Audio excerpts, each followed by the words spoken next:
अस्सलाम वालेकुम dear students. आज हम इकनॉमिक्स के चैप्टर नंबर 10 का पार्ट 3 करने लगे हैं और इसमें हम समझते हैं कि प्रॉफिट मैक्सिमाइजेशन और डिफरेंट बिजनेस ऑब्जेक्टिव्स के बारे में। प्रॉफिट मैक्सिमाइजेशन, सबसे पहले इसको समझते हैं। प्रॉफिट मैक्सिमाइजेशन हर प्राइवेट फार्म का ये मकसद होता है कि उसके प्रॉफिट में ज़्यादती हो, यानी उसका प्रॉफिट हर साल हर महीने बढ़ता ही चला जाए।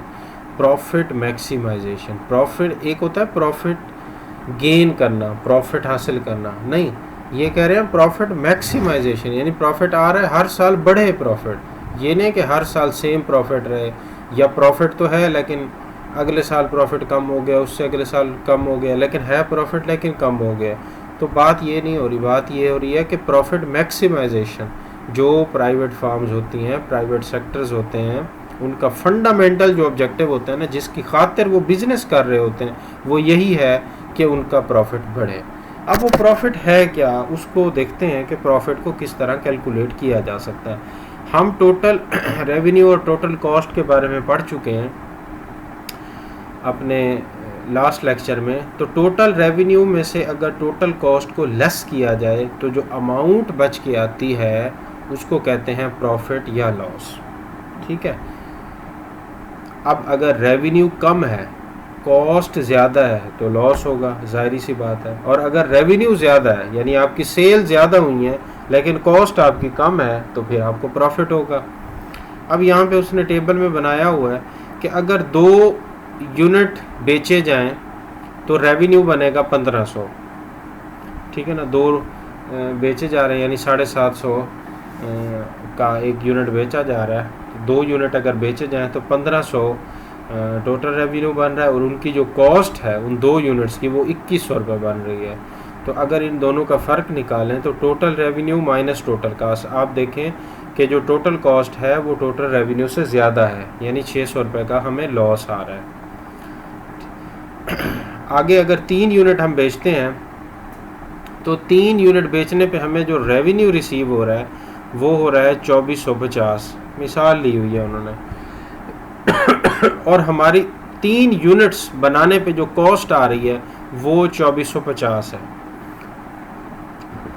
तो ये ना हमें प्रॉफिट हो रहा है ना लॉस हो रहा है, यानी जितना रेवेन्यू है उतने ही टोटल कॉस्ट है। टोटल कॉस्ट और टोटल रेवेन्यू दोनों एक दूसरे के बराबर हैं, मतलब ना हमें प्रॉफिट हो रहा है ना लॉस हो रहा है, ज़ीरो। इसको कहते हैं ब्रेक इवन पॉइंट, यानी हम ब्रेक इवन पे खड़े हैं, ना हमें प्रॉफिट हो रहा है ना लॉस हो रहा है। ठीक है, ब्रेक इवन पे हैं। अब अगर 4 यूनिट वो बेचते हैं तो 3200 रुपये या $3200 उनको उनका टोटल रेवेन्यू है, और 2500 टोटल कॉस्ट हो गई। अगर इन दोनों का डिफरेंस निकाला जाए तो 700। अब आप देख रहे हैं कि यहाँ टोटल रेवेन्यू ज़्यादा है और टोटल कॉस्ट कम है, तो रेवेन्यू जब भी टोटल कॉस्ट से ज़्यादा होता है तो प्रॉफिट आता है और 700 रुपये प्रॉफिट आ गया। ठीक है ना। अगर 5 यूनिट बेच रहे हैं तो 4000 के 5 यूनिट बिक रहे हैं, और जो 4 यूनिट्स के बनाने पे कॉस्ट आ रही है वो 2600 रुपये है, तो 1400 रुपये का प्रॉफिट आ रहा है। ठीक है, तो इसको हम टेबल में देखते हैं, इसमें सॉरी ग्राफ में। ग्राफ ये देखेंगे, इस साइड पे आपने कॉस्ट लेनी है, ये कॉस्ट, इस साइड पे आप आउटपुट्स ले रहे हो यूनिट्स 1 0 1 2 3 4 5 6 7। अब ये वाला जो ग्राफ जा रहा है ना, ये सीधी लाइन वाला, ये है टोटल रेवेन्यू का ग्राफ। टोटल रेवेन्यू का जो ग्राफ है वो हमेशा ओरिजिन से शुरू होता है, और जो टोटल कॉस्ट का ग्राफ है वो थोड़ा ऊपर से जाके शुरू होता है। ठीक है ना, इसके बारे में मैंने आपको बताया क्यों ऐसा होता है, क्योंकि यहाँ पे आपकी फ़िक्स्ड कॉस्ट होती है, यहाँ से लेकर ना यहाँ तक। पिछले लेक्चर्स में मैं आपको बता चुका था, यहाँ आपकी एक फ़िक्स्ड कॉस्ट होती है, ये फ़िक्स्ड कॉस्ट से ऊपर से जाके मूव करना स्टार्ट करता है। ठीक है ना, यानी अगर आप कोई भी यूनिट प्रोड्यूस ना करें तो 1000 रुपये तो लाजमी आपने देने हैं, वो तो आपकी कॉस्ट है ही है, वो फिक्स्ड कॉस्ट है। अगर आप मज़ीद यूनिट्स प्रोड्यूस करते हैं तो ये वेरिएबल कॉस्ट है कि जो इस टोटल कॉस्ट के ग्राफ को ऊपर लेके जा रही है। ठीक है, ये इस तरह जा रही है, फिर सीधी हो जाती है, मतलब पहले कॉस्ट आपकी बढ़ रही है, फिर कुछ सेम रहती है, मतलब एक ही तरह की, फिर उसके बाद बढ़ना स्टार्ट हो जाती है, तो ये वाला एक ग्राफ बन के आता है। अब ये वाला जो पोर्शन है ना, ये वाला, ये है आपका लॉस का। अब आप देख सकते हो कैसे, ये जो आपका टोटल रेवेन्यू वाला जो है ना ये ग्राफ जा रहा है, वो टोटल कॉस्ट के ग्राफ से नीचे है, नीचे, ठीक है ना, ये नीचे है, ये जो टोटल कॉस्ट है ये ऊपर है, ठीक है ना, ये वाला टोटल रेवेन्यू का नीचे है, तो ये वाला जितना भी पोर्शन होगा ये आपका होगा लॉस का। अब ये जो पॉइंट है ना, यहाँ दोनों ग्राफ, दोनों जो कर्व हैं वो एक दूसरे से इंटरसेक्ट कर रहे हैं, और ये दोनों जो कर्व एक दूसरे से इंटरसेक्ट कर रहे हैं, ये एक ब्रेक इवन पॉइंट है। यहाँ ना प्रॉफिट है ना लॉस है। इसका मतलब है 3 यूनिट अगर आप बेचें तो ना आपको प्रॉफिट होगा ना लॉस होगा, मतलब आप ब्रेक इवन पे आ जाएंगे। फिर उसके बाद मज़ीद अगर यूनिट आप बनाते हैं और फिर बेचते हैं तो आपका रेवेन्यू बढ़ेगा। अब आप देखो कि ये वाली, ये कॉस्ट जो है, ये कॉस्ट का कर्व ये टोटल रेवेन्यू से कम है, नीचे है, नीचे है तो मतलब कम है। यहाँ पे क्या था, यहाँ पे टोटल कॉस्ट ज़्यादा थी टोटल रेवेन्यू से, ज़्यादा शो हो रही है ना, देखें, जब भी टोटल कॉस्ट टोटल रेवेन्यू से ज़्यादा होती है तो लॉस होता है, और जब टोटल कॉस्ट टोटल रेवेन्यू से कम हो जाए, ये देखें नीचे आ गया, टोटल रेवेन्यू से कम हो जाए तो फिर क्या होता है, फिर आपका प्रॉफिट होता है। तो ये सारा, ये जो रीजन है ये सारा प्रॉफिट है। मतलब ब्रेक इवन से अगर नीचे जाएंगे तो लॉस होगा, ऊपर जाएंगे तो प्रॉफिट होगा, ठीक है ना। ब्रेक इवन मतलब 3 यूनिट से ज़्यादा अगर यूनिट बेचेंगे तो आपको प्रॉफिट होगा, 3 यूनिट से कम यूनिट बेचेंगे तो फिर आपको लॉस होगा, ठीक है ना। तो ये ग्राफ बड़ा इंपॉर्टेंट ग्राफ है, तो ये आपने याद रखना है। अब ऊपर आप जा रहे हैं, ये देखें ऊपर अब कॉस्ट ज़्यादा हो जाएगी, यहाँ पे ये अगर देखें कॉस्ट ज़्यादा हो रही है, रेवेन्यू कम हो रहा है, यहाँ पे फिर लॉस वाला रीजन स्टार्ट हो जाएगा, ठीक है ना। जब भी कॉस्ट ज़्यादा हो और लॉस कम हो तो तब आपको जब आपको टोटल कॉस्ट ज़्यादा है और रेवेन्यू कम है तब लॉस होता है। तो ये आपने इस तरह ये ग्राफ बनाना, ये बड़ा इंपॉर्टेंट ग्राफ है और इसी तरह ही बनाना है जैसे बना हुआ है, ठीक है ना, इस तरह करके। और यहाँ पे लॉस को शो करना है, ये प्रॉफिट को, और ये ब्रेक इवन पॉइंट है आपका, ठीक है। अब ब्रेक इवन पॉइंट मतलब कौन सा है, 3 यूनिट। अगर आप 3 यूनिट बेचते हैं तो टोटल जो रेवेन्यू है वो टोटल कॉस्ट के बराबर है। वो कितना है रेवेन्यू और टोटल कॉस्ट, वो है 2450।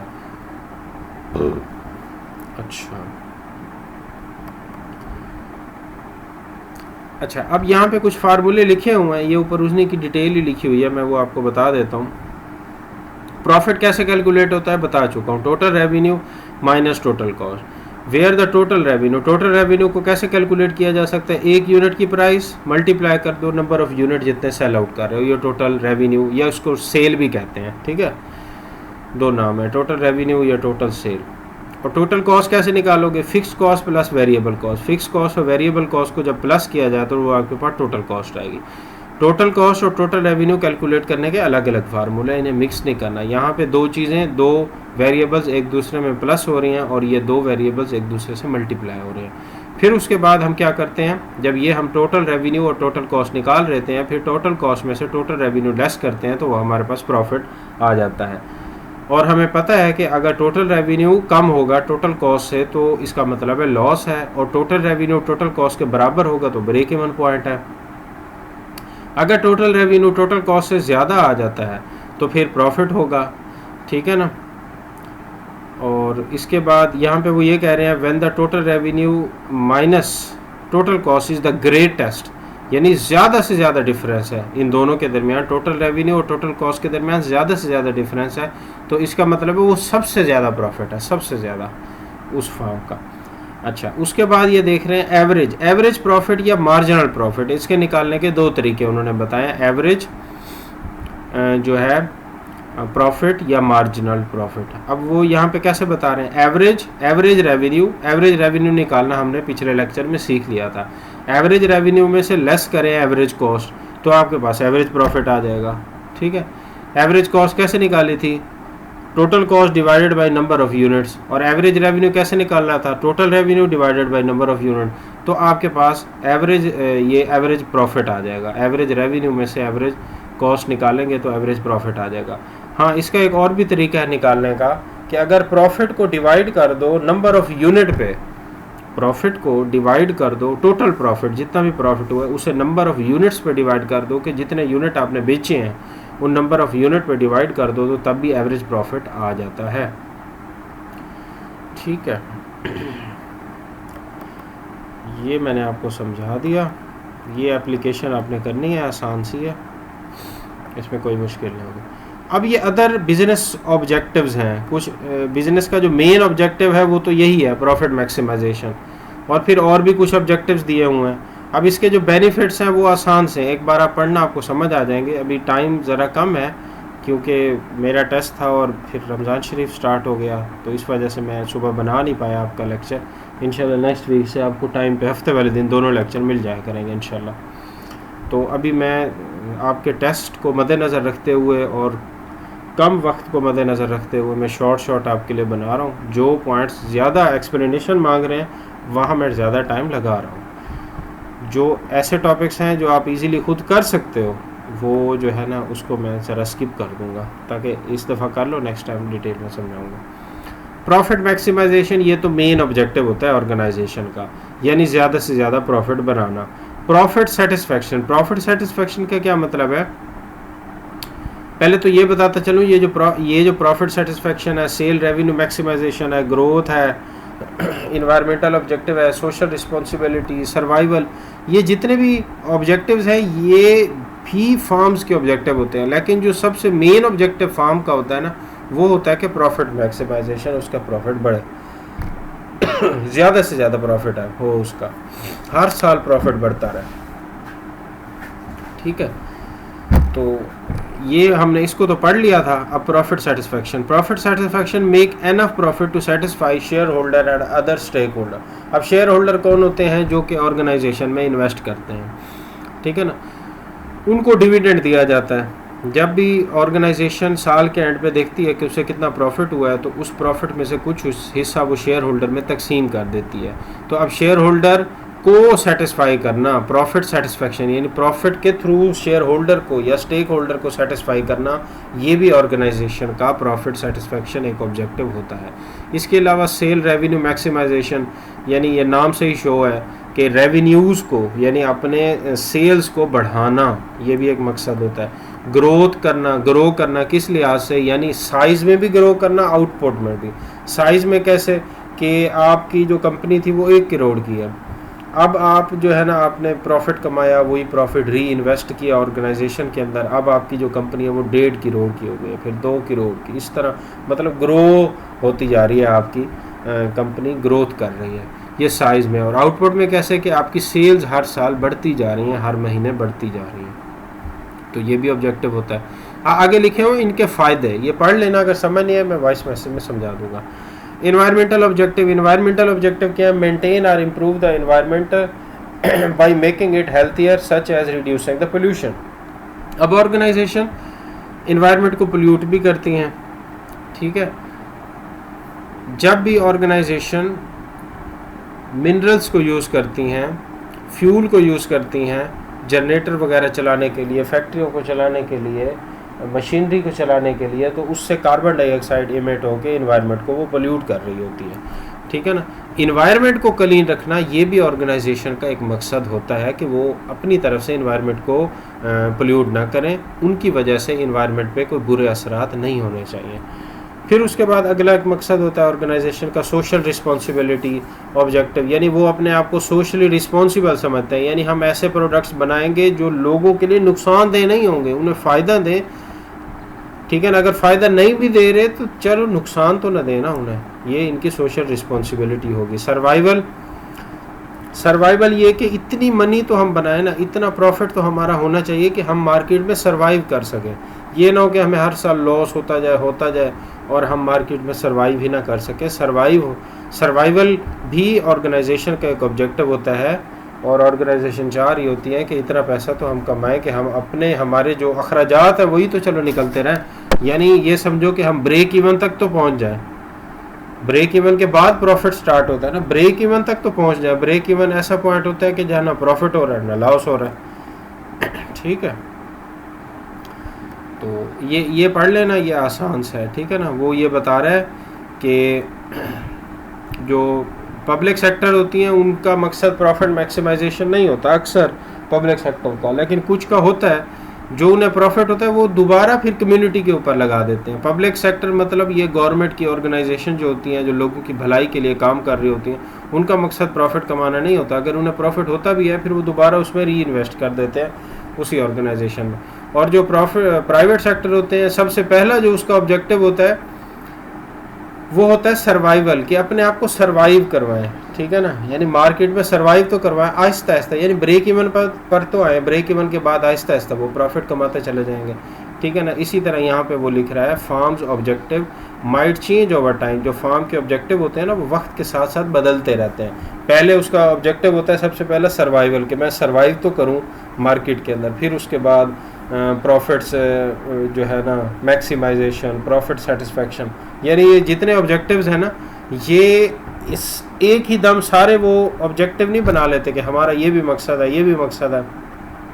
ये सारे ऑब्जेक्टिव आहिस्ता आहिस्ता अचीव होते हैं। मिसाल के तौर पे उसने सर्वाइवल सबसे पहले एक ऑब्जेक्टिव अचीव कर लिया, वो ब्रेक इवन तक पहुंच गए, उनके पास इतने पैसे आ गए हैं कि जितने भी उनके अखराजात हो रहे हैं वो उन्हें जो है वो मीट कर पा रहे हैं। फिर उसके बाद में वो बनाएगा ना प्रॉफिट मैक्सिमाइजेशन का ऑब्जेक्टिव। एक ऑब्जेक्टिव अचीव हुआ, फिर दूसरा, फिर अगला अगला, इस तरह स्टेप बाय स्टेप, और वक्त के साथ साथ उनके ऑब्जेक्टिव भी बदलते चले जाएंगे।